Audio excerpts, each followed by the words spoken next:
জঙ্গলের যে ব্যাপারটা সেটা ইয়েটাই আলাদা। চারিদিকে একটা ছমছমে পরিবেশ, সবাই এখানে, এই যে এটা একটা করিডোর হবে, এখান থেকে একটা হাতি আসতে পারে, বাপ্পা হাতি, আপাতত বাপ্পা হাতিকে দেখা যাচ্ছে।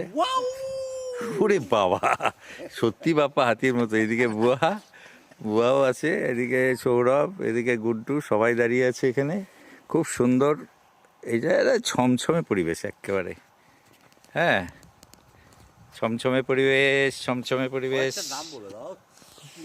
আর না না, নাম কখনো বলতে হয় না। এটা, এই জায়গাটায় আমরা আসলাম ঘুরতে ঘুরতে, খুব ভালো জায়গা। এইখান দিয়ে মহাকাল বাবা এক্ষুনি চলে গেল। মহাকাল বাবা এই যে এই জঙ্গল দিয়ে গেছে। আমরা গেলে একটু রিস্ক হয়ে যাবে, আওয়াজ পাওয়া যাচ্ছে না। হ্যাঁ, একদম একদম। পায়ে হাঁটার আওয়াজ